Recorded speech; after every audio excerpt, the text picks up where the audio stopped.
ఎల్సెల్లా books news పాడ్కాస్ట్కు స్వాగతం. నేటి ప్రపంచంలో ఏం జరుగుతుందో తెలుసుకునే వేదిక ఇది. ఆనందం వెనుక ఉన్న రహస్యాన్ని విశ్లేషిద్దాం. అసలొక విషయం ఆలోచిద్దాం. ఈ ఆనందమనేది నిజంగా మనంతో ఎంతకాలంపాటు నిలుస్తుంది? దీని గురించి ఒక అద్భుతమైన పురాతన నానుడి ఉంది. ఇది మన భావోద్వేగాలను, వాటి వ్యవధిని చాలా ఆసక్తికరంగా వివరిస్తుంది. నిద్రపోతే 1 గంట, చేపలు పడితే 1 రోజు, ఆస్తి వస్తే 1 ఏడాది, కాని ఇతరులకు సాయం చేస్తే జీవితకాల ఆనందం దక్కుతుందట. గమనిస్తే ఇక్కడ నిద్ర లేదా హాబీలు కేవలం మన తాత్కాలిక అవసరాలను, సుఖాలను మాత్రమే తీరుస్తాయి. ఒకసారి ఆలోచించండి, అంతులేని భౌతిక సంపదకు, చిన్నపాటి నిస్వార్థ సేవకు మధ్య ఎంత భారీ వ్యత్యాసముందో కదా. ఎంత సంపద వచ్చినా మనుషులు త్వరగానే సాధారణ స్థితికి చేరుకుంటారు. సైన్స్ పరిభాషలో దీనినే హెడోనిక్ థ్రెడ్మిల్ అంటారు. కాని దయ అలా కాదు. అది ఎప్పటికీ తరిగిపోని వనరు.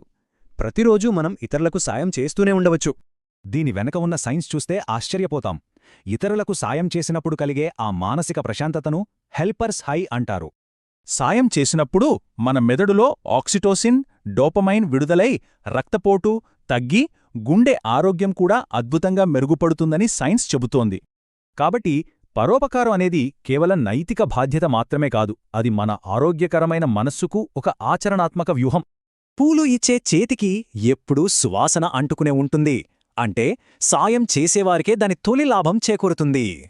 మనం చేసే ఒక్క చిన్న సాయం ఎంతోమందికి స్ఫూర్తినిచ్చి ఒక గొప్ప సామాజిక మద్దతు వలయాన్ని సృష్టిస్తోంది. దాహం వేయకముందే బావి తవ్వాలి. అందుకే కష్టకాలం రాకముందే దయ, సాయం చేసే మంచి అలవాట్లను మనం పెంపొందించుకోవాలి. ఎదుగుదల నెమ్మదిగా ఉన్నా పర్వాలేదు, కాని అక్కడే ఆగిపోతేనే అసలు సమస్య. మనం ఎప్పుడూ ముందుకు సాగుతూనే ఉండాలి. ఇక్కడ అసలు రహస్యమేంటంటే, కేవలం మన సమస్యలనే కాకుండా ఇతరుల పట్ల శ్రద్ధ చూపడం వల్లే మనలోని మానసిక శూన్యత దూరమవుతుంది. మరి జీవితకాల ఆనందం కోసం నేడు మనం చేయబోయే చిన్న సాయం ఏమిటి? మా పాడ్కాస్ట్ విన్నందుకు ధన్యవాదాలు. మరిన్ని అంశాల కోసం వింటూనే